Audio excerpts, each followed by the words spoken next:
A través de la palabra de Dios, en la carta del apóstol Pablo a los romanos, el apóstol nos describe por medio de las sagradas escrituras el modo en que debe proceder una persona que verdaderamente ha nacido de nuevo.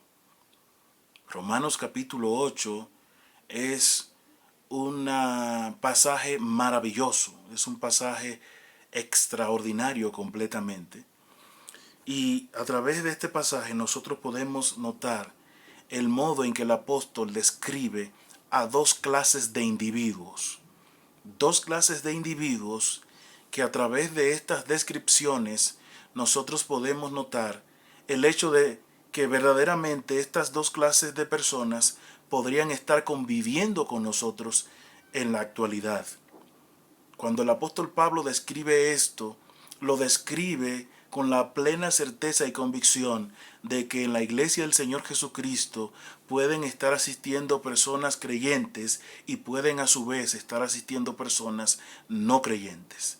Es decir, que en la congregación o la iglesia local hay espacio para los creyentes y hay espacio para los incrédulos. Lo que significa que no es el asistir a la iglesia lo que va a poner en determinación nuestra nueva condición, sino la manifestación del poder del Espíritu Santo al momento de nosotros haber sido escogidos para salvación y a su vez para la gloria de Dios. Entonces, en la carta del apóstol Pablo a los romanos, en el capítulo 8, versículo 5, dice lo siguiente: porque los que son de la carne piensan en las cosas de la carne, pero los que son del Espíritu en las cosas del Espíritu. Él empieza en el versículo 5 presentándonos este estándar. Es un estándar que, a pesar de ser algo paralelo, ambos se conducen en direcciones completamente opuestas. Tenemos al incrédulo y tenemos al creyente. Tenemos al impío y tenemos al piadoso. Entonces, él dice que los que piensan en la carne, su proceder será carnalmente. Y los que piensan en las cosas espirituales, su proceder será espiritualmente. Es decir, se está refiriendo a un creyente y a un incrédulo. ¿Cómo proceden los incrédulos y cómo proceden los creyentes? Muchas veces nosotros estamos en la iglesia esperando que todas las personas que allí asisten y que forman parte de esa congregación o que asisten el día de mañana domingo, el día del Señor, en su vida cotidiana se conduzcan de la misma manera. Y naturalmente nosotros no vamos a ver eso. Producto de todo esto han surgido movimientos en nuestras iglesias. Y dentro de estos movimientos podríamos señalar un movimiento que tiene alrededor de unos 30 años y es el Ministerio de Liberación.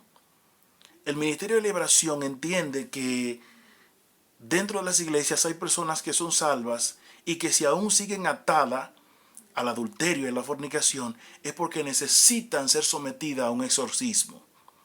Algo que contradice completamente lo que dice la palabra de Dios en Juan capítulo 8, versículos 32 y 31. Si el Hijo de Dios nos liberta, ¿quién pondría en duda el hecho de que realmente hemos sido libres? Ahora, esto también pone en evidencia lo que dice el apóstol Pablo en el capítulo 7 a los romanos. ¿Quién me separará de mí? ¿Quién me separará de este cuerpo de muerte? Nosotros, a pesar de estar en Cristo, aún seguimos lidiando con una naturaleza que nos incita a pecar de manera no constante, pero en determinados momentos de nuestras vidas. Fíjese que somos incitados a pecar constantemente y en algún momento de estos nosotros, como dicen en México, la regamos. Eso pone en evidencia nuestra vulnerabilidad y nuestra vieja condición.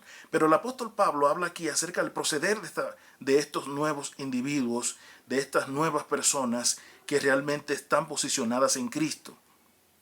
Dice, mas vosotros no vivís según la carne, sino según el Espíritu. ¿Se entiende, no? Ahora dice, si es que el Espíritu de Dios mora en vosotros. Si el Espíritu de Dios mora en vosotros, ustedes están llamados a no vivir según la carne. Nosotros hemos notado que dentro de la iglesia hay personas que llevan años asistiendo. De hecho, muchas veces, producto del tiempo que ya tienen en medio de nosotros, nosotros entendemos que ellos deben tener la oportunidad y el privilegio de servir dentro de la iglesia. Nosotros entendemos que por los años que ya tienen asistiendo a la iglesia, este tipo de personas se merecen la oportunidad de servir dentro de la iglesia.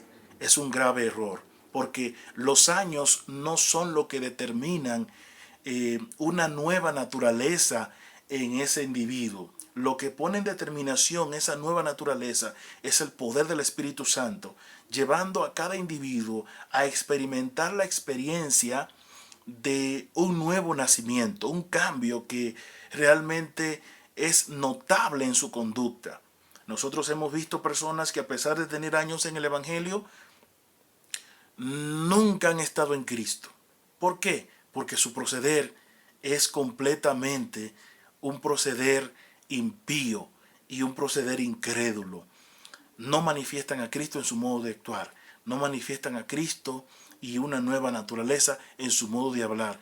No hay nada que de alguna manera nos haga ver en ellos una nueva conducta producto de una transformación, la cual nosotros otorgamos al poder del Espíritu Santo, el poder que actúa en nosotros, como bien dice la palabra de Dios.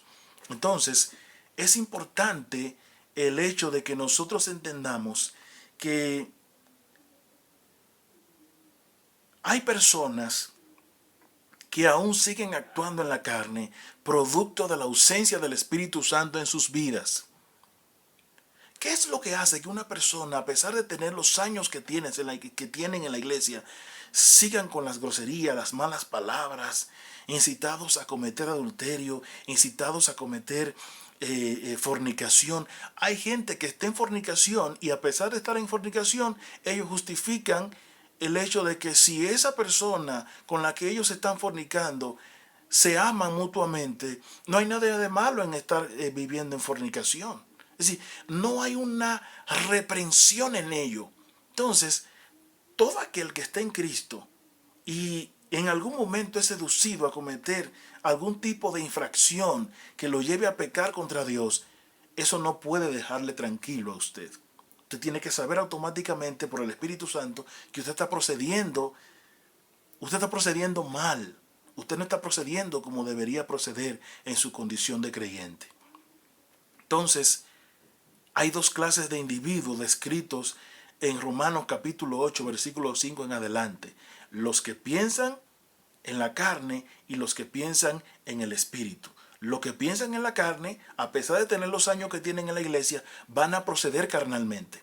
Y los que piensan en las cosas del Espíritu, se van a ocupar en las cosas del Espíritu. Ellos van a mostrar un mayor interés por las cosas de Dios. Ellos van a involucrarse aún más en las cosas de Dios. ¿Por qué? Porque su nueva naturaleza le conducirá a hacer eso. Dice la palabra de Dios que el Espíritu Santo nos conduce hacia toda justicia y hacia toda verdad. Si usted está procediendo de manera injusta en su vida diaria, entonces es un reflejo de que el Espíritu Santo no mora en usted.